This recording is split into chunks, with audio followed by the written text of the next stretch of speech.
Thank you very much. Yes. Yes, I'm humbled to be here. Awesome, awesome. Thank you very much for coming in at such a short notice. You're the founder of Mentally Unsilenced. Yes. Wow, wow. And I believe with everybody, there is a backstory as to why you began this initiative. And mainly it's usually a private issue or a personal story. So how's your life? What is your story? My story is quite interesting, but maybe I would start with the colorful part. The colorful part being when I took my first drink. Oh. Yes, okay. Yes, that is where everything, I think that is where everything takes perspective. But when it comes to my childhood, it was fairly normal. Okay. So nothing out of the ordinary. But now when I grew up to be around 18 after high school, I took my first drink. What was the occasion? What happened? We had cleared school, I mean. My friends were drinking. I was the one who why not start? Okay. So I went to a friend's house, they were having a party, and we there were those sachets that used to be there back then. So that's what I started with. And I remember the feeling. I felt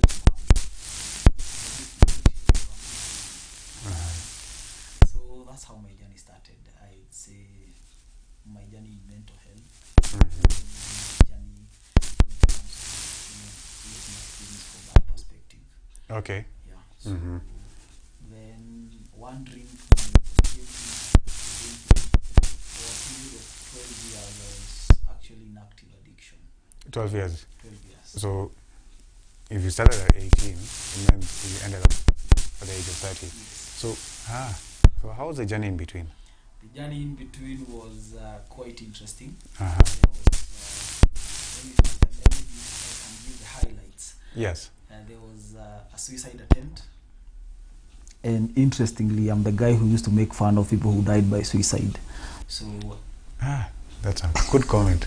Died by suicide. Yes, died by suicide. Why is it not that he committed suicide or he tried to kill himself? Why is a new term coming in, died by suicide or death by suicide? Yeah, we are okay. Most people or most places, we are trying to actually advocate for died by suicide, because when you look at it from the angle of committing suicide, like in our country right now, it's considered a criminal offense. It's actually punishable by law. Get? And when you look at it, that person is actually struggling with something. It could be depression, could be you name it. It could be any mental health condition that is driving that person to that situation. Yes. So when you tell that person, when you have found him before he actually has died or passed on, and you take that person and you're trying to arrest them and put them in our criminal justice system instead of getting them help, I mean, that beats the question, that beats the logic in it. So that is why we are advocating, because I'm very passionate about it and I'm very vocal about it at the same time.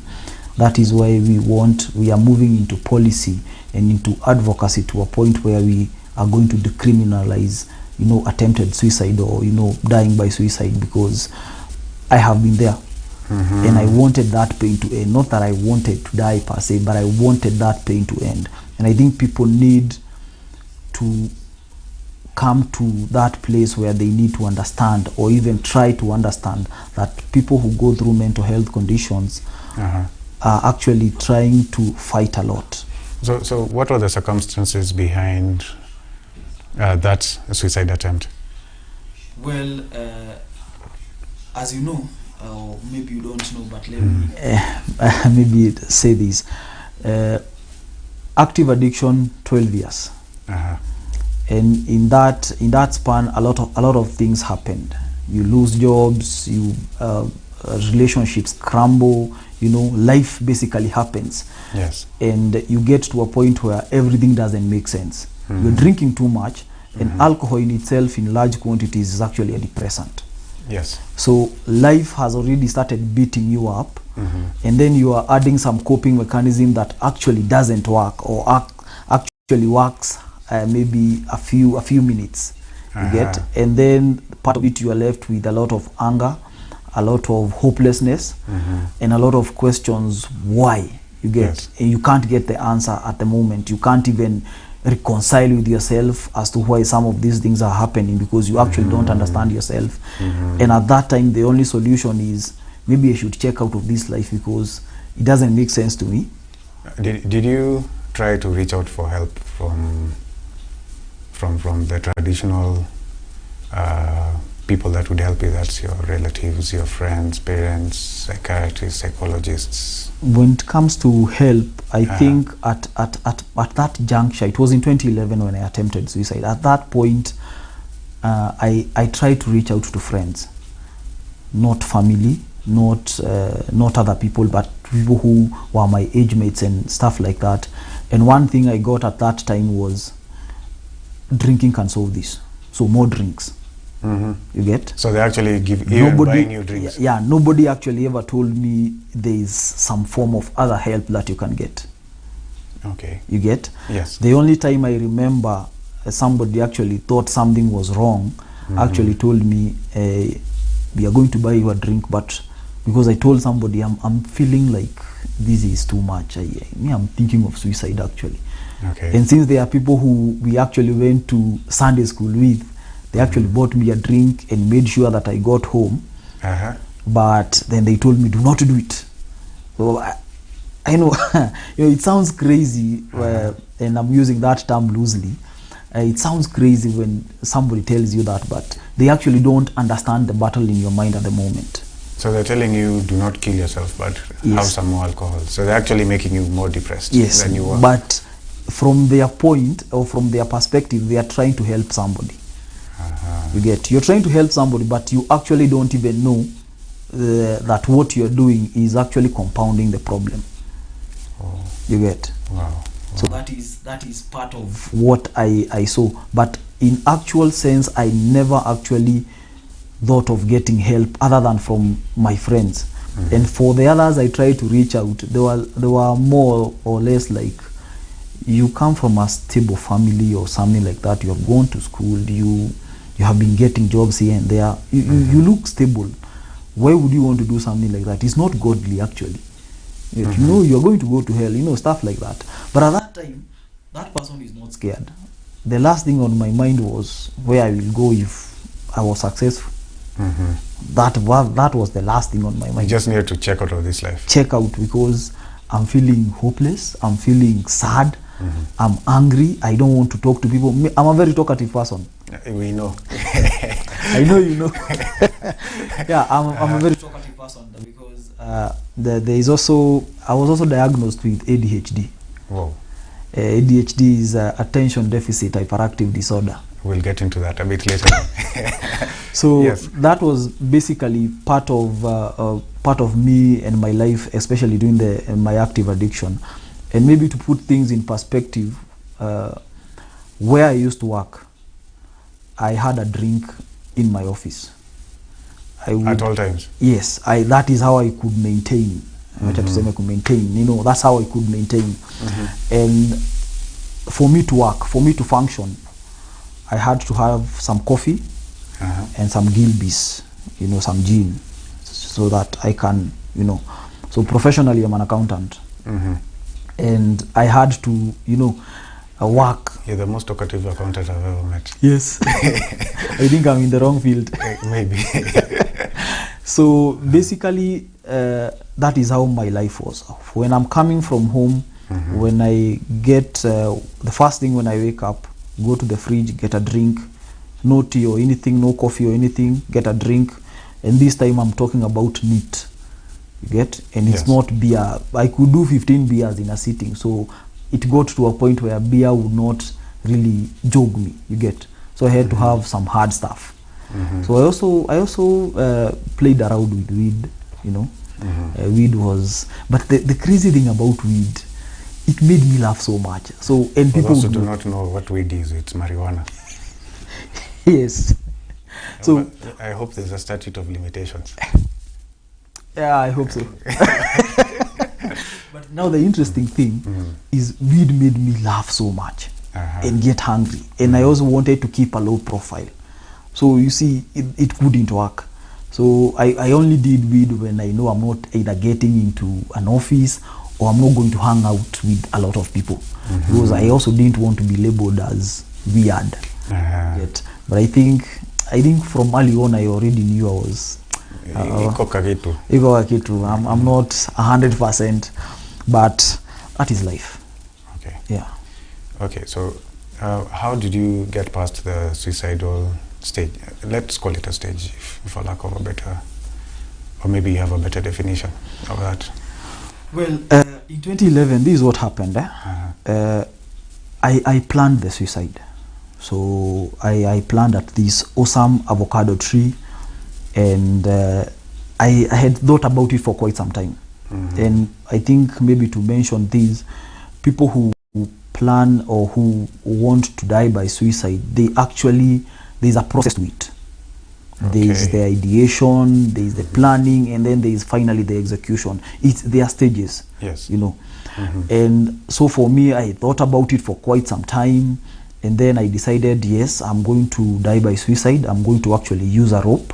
So I went and looked for a rope, and I took it to our garden, and I left it there. Okay. And then after a few days, I took a small stool, and I placed it there where nobody actually could see it per se, you know, and I just put it there. And then I started thinking about when would be the most, you know, opportune moment. And at that time, me and my sister, my second born sister, the one I'm after, yes, and I knew she would, during the afternoon, she would go to the shop mostly, either to buy credit or to get some supplies for home use. So I realized that would be an opportune moment. Yes. So on a particular day, after I think a few days, I decided that when she goes to the shops, I do my thing. I do my thing. So, and it actually happened exactly that. So I went and I sat down on the stool very calmly, and I started tying the knot and all that, and I tied it on one very strong branch. Actually, you know, just played around with it. So it would hold me, and I placed the stool, everything. So when I put the noose around my neck, just as I was about to kick the stool from under my feet, my sister walks in. From the gate I could see her. And I don't know what happened, because she actually saw me and she just froze, and I also froze. You get? Yes. So I couldn't go forward with it. So I hastily took off the rope. Actually, I hastily took off the rope and went somewhere under the fence and got out of our compound. And I think I went for 2 days. I went for a drinking spree for 2 days. And that was that. So come back there after a few days, and everybody is like, why do you want to do this to yourself? It's not godly, blah, blah, blah. You know, we have given you everything. You know, you have messed your life. You drink too much, you know. So, and before all that had happened, I want to point out that I had tried, you know, mixing sleeping pills with alcohol. But every time I would wake up and I would be so mad, because I would puke a lot, you know, I would vomit and all that. So it's something that I had thought for quite some time. So what do you attribute to why the sleeping pills and the alcohol combination was not working with you? But you hear about people like Heath Ledger took was it cough medication and alcohol, and he died? Well, I think for me, at the time I was very broke, so I could only get a few. Oh, okay. You get? Okay. So maybe like 10 and a small, you know, bottle. You know, it really couldn't work, because and that is why when I woke up, most of the times I would vomit a lot, I think because of the combination. Okay. But it never really worked, and at times I was always pissed at the fact that why have I woken up? And I think that is what now brought about me thinking another effective method. Yeah. Okay, so When you move on forward to the next step, so people forgot about the suicidal ideation, forgot about the suicide attempt, but what went on with your life? What went on with my life is 2012, I managed to get a pretty stable job. Okay. So when people were now also looking at me from, they don't really understand what is wrong with this guy, I get this good opportunity and I get a job. And when I get a job now, I realize that I can kind of perfect the act of going to work and also trying to numb whatever it is that is going through, what I'm going through. And at the same time, I also got married in 2012. So now I'm also trying to play the husband who is okay, who has a good job, you know, who is not going through issues, who is just happy because he's married, he has a good job, and life is going on. Yes. So, and the best cure for that was alcohol. You know, whatever it is that is behind whatever, because at that, even for me, I didn't know what was really pushing me. You get? I knew I would feel I'm not 100%. There's something off somewhere. There's something off somewhere, but the alcohol is numbing everything. So you're basically using alcohol medicinally to balance you off. Yes. Okay. That was what was working for me. And I think for the next 3-4 years, everything became normal for me to drink, because now I have the money, I have the company, yes, and the responsibilities I have are not so much. You know, at that time we didn't have children or something, so it's just the two of us. Yes. And I'm not, I was not paying rent, so I have all the money, I have all the time. You get? So that really got pretty weird very quick, because now it came to the kind of person that I'm reporting to work, but I never report at home. You had to report to at least one of those places. Yes, I have to report to one of those places. So you decided it's not home. It should be work, because work is where I felt that both sides of my bread were buttered. You get? Because I get my money from there. I can also, you know, get alcohol. I could get into the workplace very quickly. You know, the area has a few bars here and there, so I could, you know. So why not try that? What I used to do is I sleep in the pub, and in the morning I walk into a place where I can buy a shirt, buy some clothes, get into work. Nobody will know. Wow. They will only get to a point where they feel Edwin has a certain stench, you know, the alcohol, and you know, but because you're mainly working with numbers, you're not working with people per se. Yes. Okay. Okay. So do you think accountancy is a very lonely job? Kind of. Just you and the numbers? Yes. Okay. Yeah. But I also think one thing that, and this is why I was saying maybe I'm in the wrong profession per se, is the personality of certain people. They can't fit in certain jobs. You know, I'm supposed to sit 8 to 5. And I think you know me well enough. At times it's a struggle. It's a struggle. And now come later on in life to realize that there's something behind all that. It puts things in perspective. Okay. Yeah. So moving on, how did you land in rehab? Well, one day in 2015. Or should I be asking about your rock bottom? What was your rock bottom? I don't know whether it was a rock bottom per se, but one day in 2015, after a night of heavy use alcohol, I wake up, I want to go to work, and I stand up from my bed, I step from my bed and I fall down. And then I realize there is one thing that works miracles, a drink. So I tell my wife, I think you should fetch me my drink in my fridge, because things are not okay. And she's like, I cleared out everything. There is no alcohol in this house. And then now we start having withdrawals. The crazy ones, hallucinations, you know, cold sweats, you name it. And she panics. because she has never seen me that way. Every time, as I have told you, I have always maintained a certain level of highness. So she freaks and she calls my HR. She's like, my husband, I think, has a serious drinking problem. And the HR is like, you're talking of Edwin? No, Edwin cannot.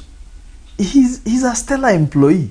I don't think. So you were what, basically a functional alcoholic? Yes, very functional. So they are like, are you serious? You have not fought with your husband or something like that? Because from where we sit, he's pretty solid. He comes to work. When he's not there, he has given a good explanation as to why he's not working, you know. And his bosses per se are not complaining about him. I had a very good boss at the time. Good for an alcoholic or good for? Actually both. Because when he later realized that I was having issues, he was also very supportive. He was very supportive.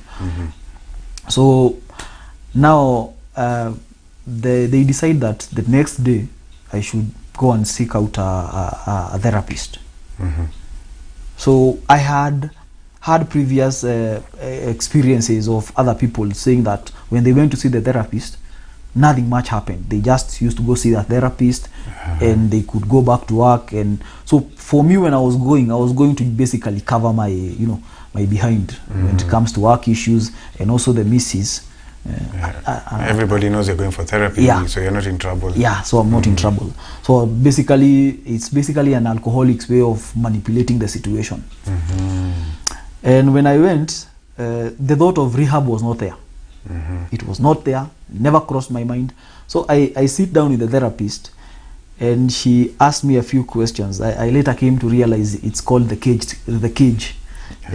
So she asked me a few questions and fortunately or unfortunately, I answered yes to all of them. Wow. So if you don't mind repeating, what are the cage questions? Cage test is, the C is, they ask whether, do you feel the need to cut down? Is there a time in your life where you think that you need to cut down your drug of choice, whether it's drugs or whether it is alcohol? Do you feel the need to cut down? The A is for anger. After a night or after a period of using, do you feel angry about, you know, the events of the previous night or the previous, you know, moment? The G is for guilty. Do you feel guilty? You have gone out, you have spent money, you have done a lot of stuff. Do you feel guilty about that? You get? The E is for eye opener, kutoa lock. That is what people call it. Kufungua lock. Do you wake up in the morning and you feel that the first thing you need before anything else for you to function is a drink or your drug of choice? Do you feel that? So I answered yes to all of them. And actually I also came to learn later that if you answer yes to even the last one only, you are in deep problems. Just one. That eye opener. If you wake up in the morning and the first thing you want to do is drink or use something, there's a serious problem.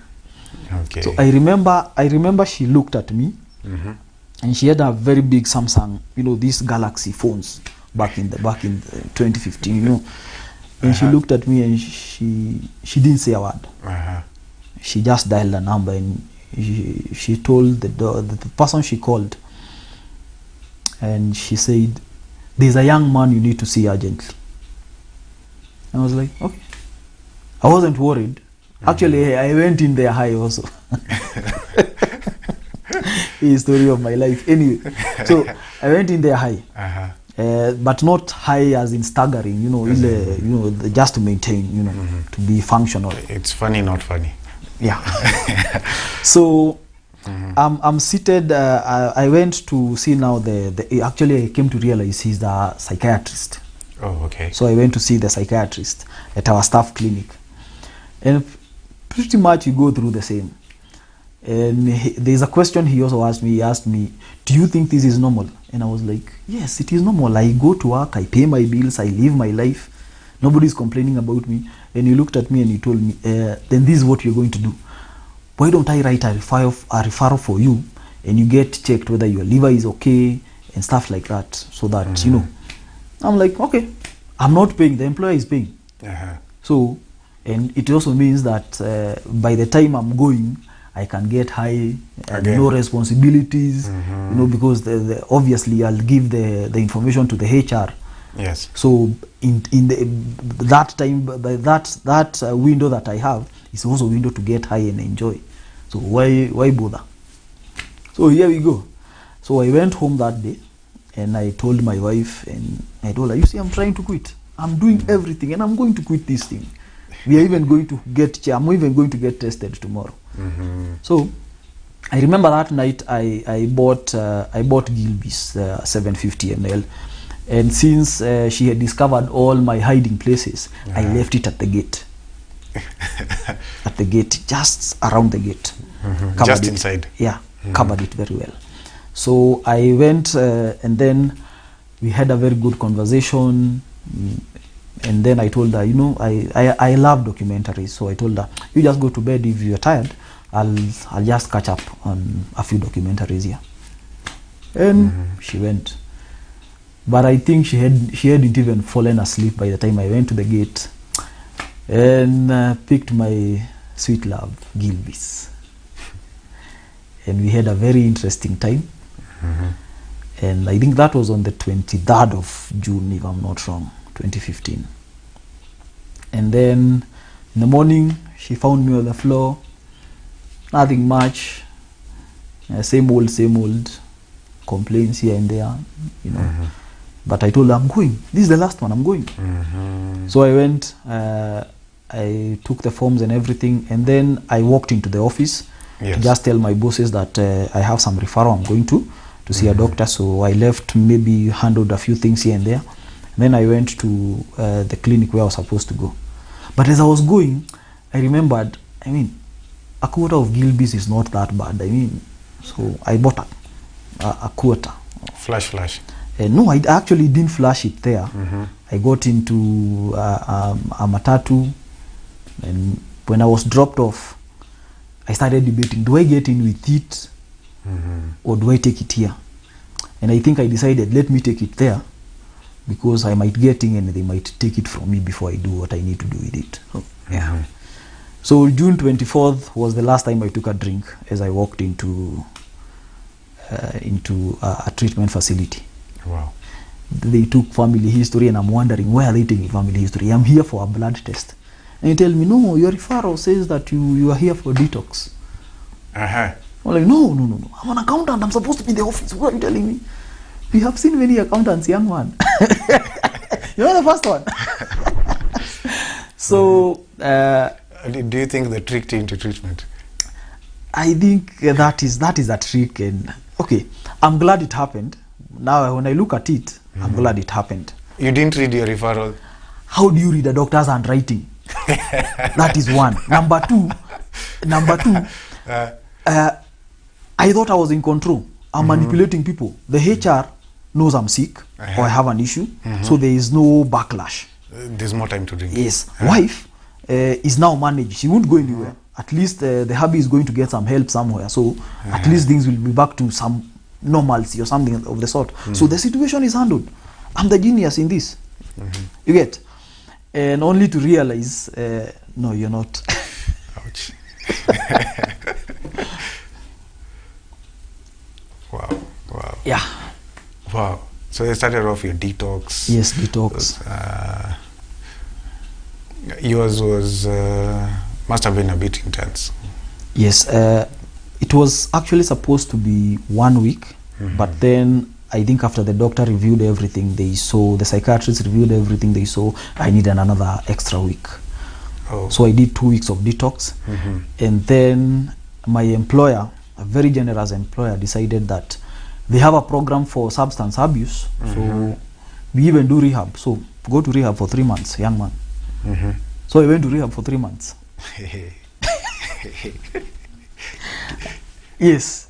Was it compulsory ama it was ukitaka kwenda enda? Well, the way they put it was like, in a way it is compulsory, in a way it is not. But if it is not compulsory, if you decide to leave, if anything happens in between, my friend, you cannot now say that we didn't try to help. So why don't you take the help that we are giving you, and then if anything happens, at least we know you have tried. Okay. You get? So it was like, but at the same time, I was like, I don't have a problem. Isn't a story out? This is a story. Yes. This is a issue. I come to work. My appraisal at that time were around 70%. How do you tell somebody whose appraisals are 70%, 65, 75%, how do you tell that person that person is sick? And he comes to work, he's functioning. He's performing. How do you tell that person? And when he has not come to work, he has given a reasonable explanation as to why he's not in the office. And you're okay with it. Only recently that some news has come to light that he's, enjoying the bottle too much. And you yourself, you're not aware. How do you tell that person that person is sick? So that became your first battle in rehab? Yes. Actually, my argument was, my dad has consistently taken alcohol comfortably. He has paid bills. My dad is not an alcoholic. He's those people, social drinkers. So I also considered myself back at that time a social drinker. I'm my father's son. You cannot tell me I have a problem. So I drink every day just like my father. Yes. So how do you tell me? How do you tell Edwin? A whole accountant. How do you tell him? Wow. So, and I think that is where I now appreciate counseling, because they take you through a journey. Actually, they take you through your own journey. Yes. You get somebody forces you to re-examine what you have been doing, what you are going through, and now you start exposing some of those wounds that maybe you have that you even didn't know you have. Wow. You get? Wow. Because before 2015, I had never talked about thoughts of suicide, anything. It died in 2011 after the family said, this is not godly, you go to hell, you're going to go to hell. So we close the chapter, we all close the chapter together. Yes. So now you are here with these people who are telling you, we need to talk about the past. We need to talk about your childhood. You need to go for some tests. We are seeing something off here. We need you to confirm whether this is what we are thinking it is, or and that is where now diagnosis of ADHD came. So what would you best explain, or how would you best explain what is ADHD? How would you define it? Well, a lot of people, they will call it a disorder, and it is a disorder. But having been diagnosed 5 years ago and having managed to positively live with it, and I know some people may not agree with this, but honestly, I'm not here to make people happy. But to me, it's in a way, it's a gift. I have managed to harness its strengths and also understand its weaknesses, the way it brings them out in me. So attention deficit hyperactivity disorder. Now, attention deficit hyperactive disorder, it's a neurological disorder. And it manifests itself differently in different people. Okay. But there are components of inattentiveness, hyperactivity, and impulsiveness. Impulsiveness. So you used to make decisions. Yes. Kiundudo. You just wake up, you do something, and think later. Now, the way I've said it manifests itself differently. There are people who are predominantly inattentive. Okay. As in their concentration span is messed up, weak, as in like 2 seconds. Okay. There are people who are predominantly hyperactive. He's everywhere. He or she is everywhere. Yes. And there's the combined type, where you have all of the above. All of the above. Now, as mental health conditions vary, there are people who will have either of those conditions, or in those categories I've described, but maybe it is either severe, moderate, or mild. So you can have the combined type, but it is mild. Okay. Now for me, I think I was given the best, because mine is severe combined. I am extremely hyperactive. I am extremely inattentive. I have the concentration span of a 2-year-old. And I am very impulsive. But thinking about it, so this must have started manifesting when you were a child. Of course. Ukiwa mtoto kila mtu alikuwa anaiona. Yes. But now, you know, I went to school back in the 90s. Yes. And that was when caning was okay. And I come from a family of teachers. So a child of the teacher and a headmaster for that point is not supposed to be unruly. Supposed to be, you know, a stellar kid. Is supposed to be the example. But I was contrary. So whipping was order of the day. You get? Yes. And I think it happens to a lot of people who don't realize you. Because I got my diagnosis at 30. Wow. And going back to what I came to learn about the condition and all that, I remember telling my therapist, is that why whenever I sit in my desk in the office, I work for about 20 minutes and then I walk to a different department and I don't know what I'm doing. I just say hi to a person, hey, hi. And then I go back, sit down, work for another 20 minutes, walk out, make a phone call that I didn't need to make in the first place, and then go back, you get? And at times I used to feel so uncomfortable, but I knew that when I took a drink, it used to calm down. Okay. How would you term that discomfort? Was it physical? Was it mental? How would you Both. term? You are so agitated that you want to do something. You feel you need to do something, so you stand up, and you walk out, or you bang something on the table, and then mentally there is a lot of thoughts. Why is this?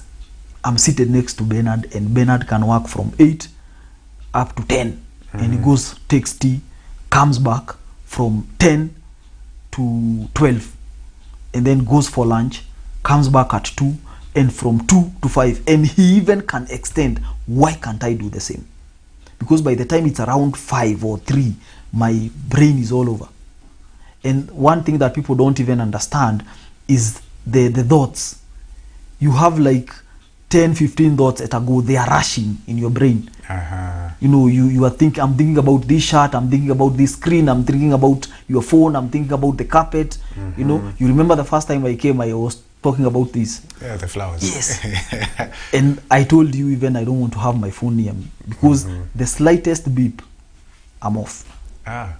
Okay. You know, so, and there's a lot of things that people also don't understand. There's issues to do with even emotion regulations, the way you regulate your emotions. Me, when I get angry, I go from 0 to 100 in like a span of a second. So you just blow up completely? Yes. When I'm happy, the same.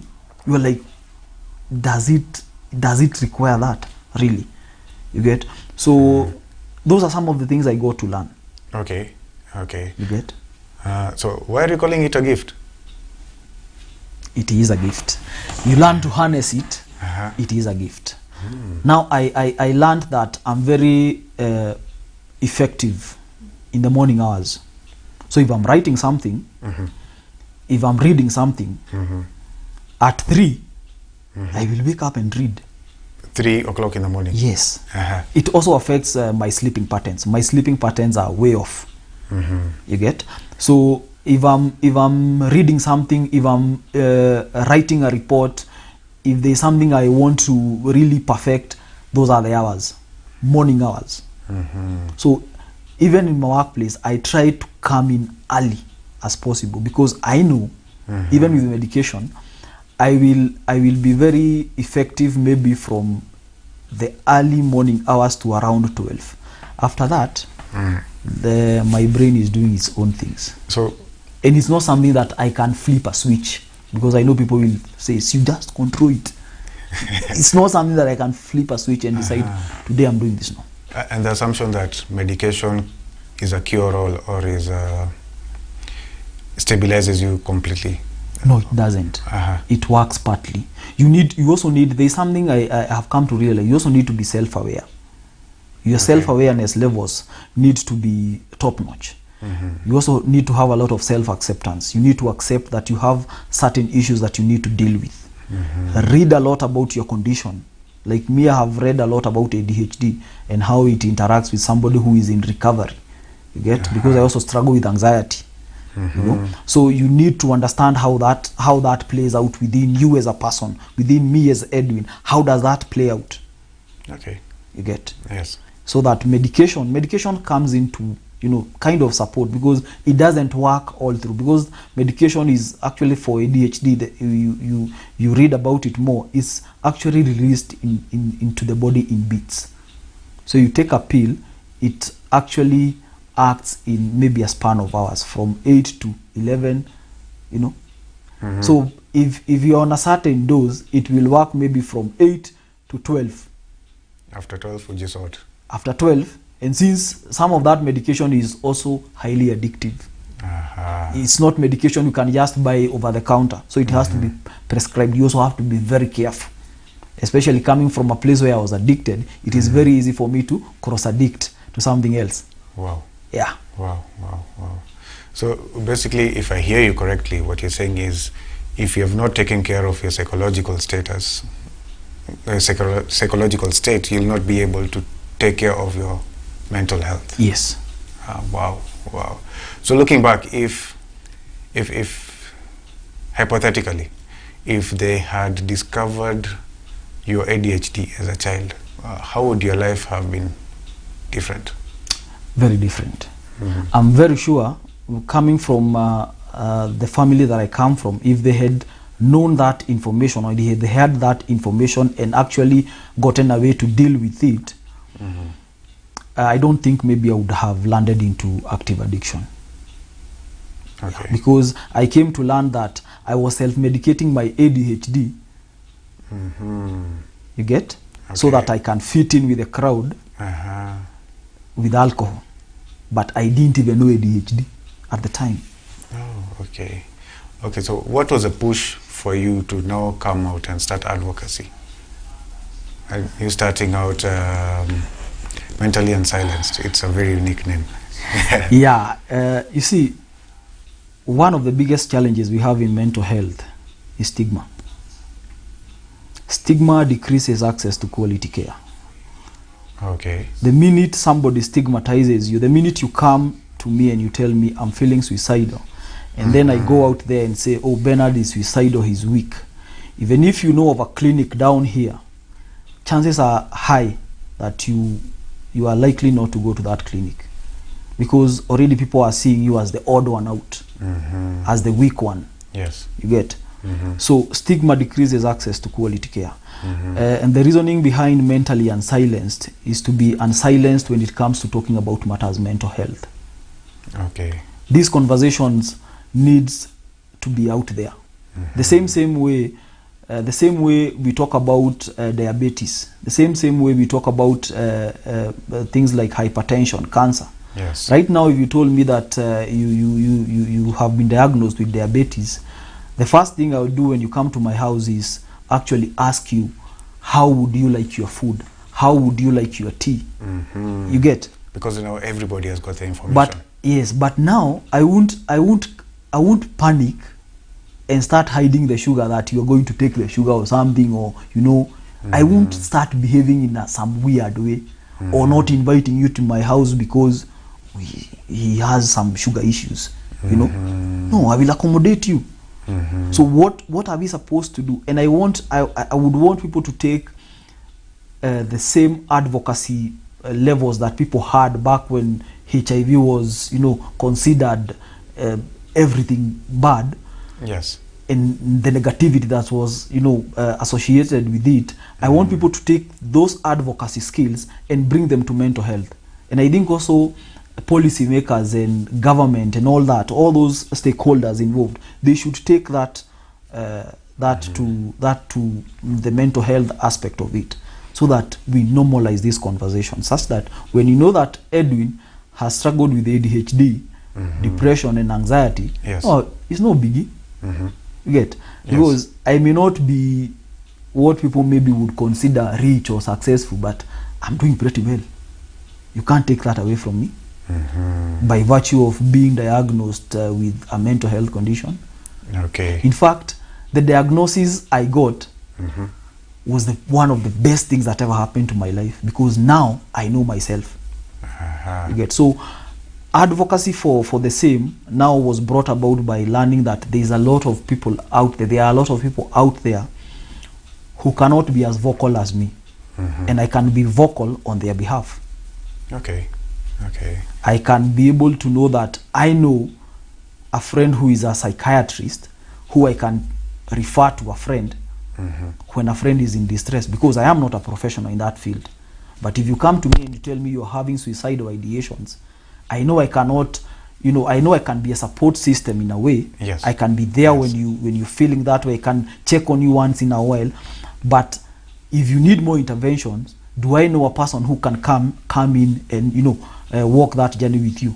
Yes. That is what Mentally and Silence is all about. You know, giving a voice to people who don't have that voice, and creating connections to, you know, forms of therapy, alternative therapies and alternative issues. Let us not think that mental health issues is not African. It's a white thing. Mental health conditions cut across the board. Yeah, it doesn't care. I remember, was it yesterday, the WHO boss spoke about that 1 out of every 6 people in the whole world has a mental health issue. Not has a mental health issue running at this particular moment. So when talking about stigma, how was your experience with stigma in the family and in the workplace and in society at large? And thinking about that 1 out of 6 people. That is interesting. Stigma is... I have experienced stigma at different points in my life, and the most interesting thing is, for me, in as much as I got angry or mad about it, I think it has brought out the advocate in me. It has stoked that fire more. And I remember one instance was at work. There were some reshuffles that were happening. And I remember one of the departmental heads said that they don't want that drunkard from rehab in their department. That was in 2017. I was 2 years sober, for crying out loud. I felt like I could drink hard. It was a trigger for you to drink again. It was a trigger, and I felt so bad. But now the interesting thing, I have a very good support system. My support system is working for me. Actually works. So I remember talking to my therapist, and then I called another therapist friend of mine. I called my wife, you know, and all the people I talked to in that day, they told me one thing: Edwin, you cannot control what people will say about you, but you can choose to control how you react to that information. And that was what grounded me, up to the point where I got home and had another deeper conversation with my wife. That was what grounded me during the day, and that was what gave me was protected me between me relapsing and me moving forward. Wow. So now that brings in the key element of support systems. You get? Yes. Support systems you should have, and at the end of the day, people should realize that you're in the driver's seat. You're the one who chooses who is your support system. Right now, the way we have an engagement with you right now, Yes. and after this, is me to choose, is Bernard somebody who I can add to my support system? Okay. The interactions that you have with people will always tell you whether that person is a person I can add to my support system, because you need to keep your support systems growing. You get? Okay. Yeah. Okay.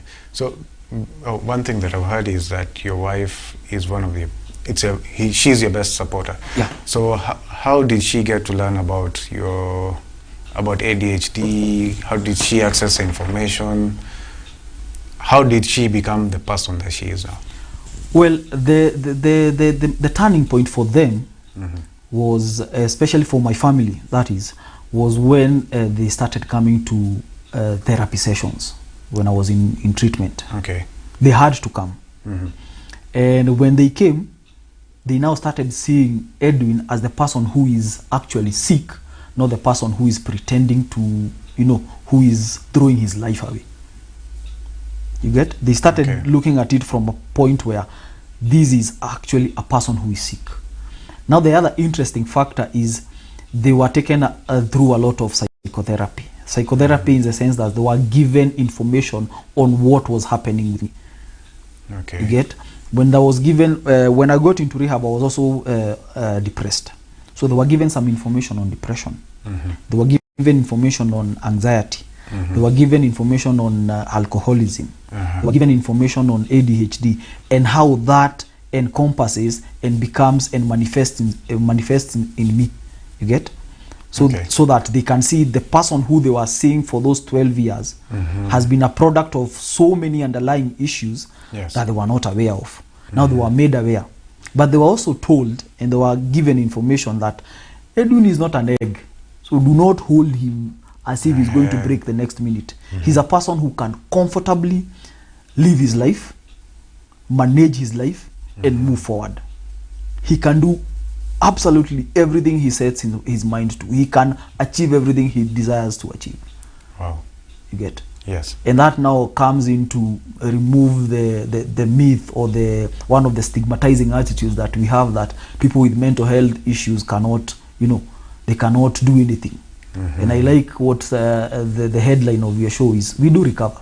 And this is me. I'm in active recovery. I'm living my life. Yes. Because we do recover. Yeah. So, viewers, that has been Edwin. But how would they, if they wanted to reach out to you, either for issues advocacy or just to ask any questions about anything, how would they reach you? Okay, I have a few platforms. I'm in a few platforms. So one of the platforms is Facebook. They can reach me on Facebook on Mentally Unsilenced. I have a page called Mentally Unsilenced. Yes. On Facebook. You can follow that page. There's a lot of information on mental health, and it's basically mental health.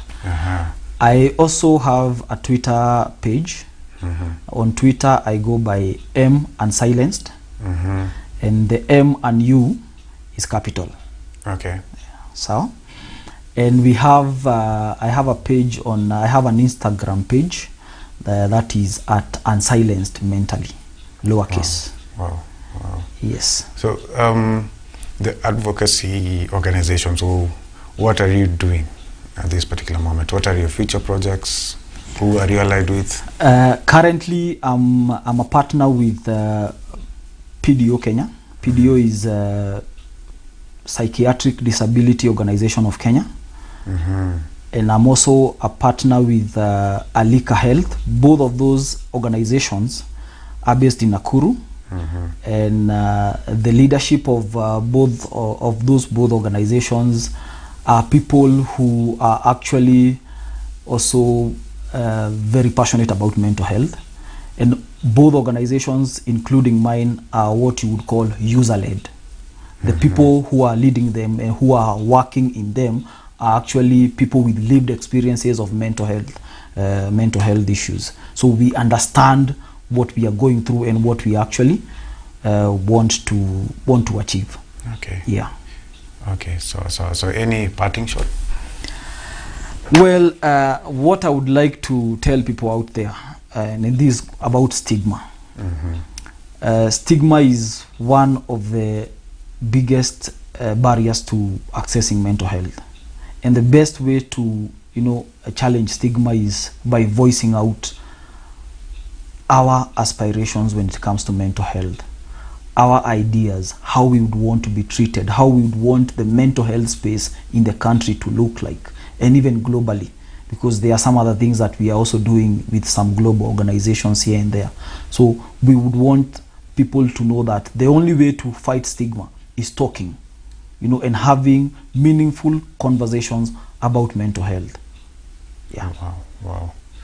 So that has been one powerful afternoon. We thank you very much for coming. This has been our man of courage, Edwin Muro, and viewers. Until next week, shalom.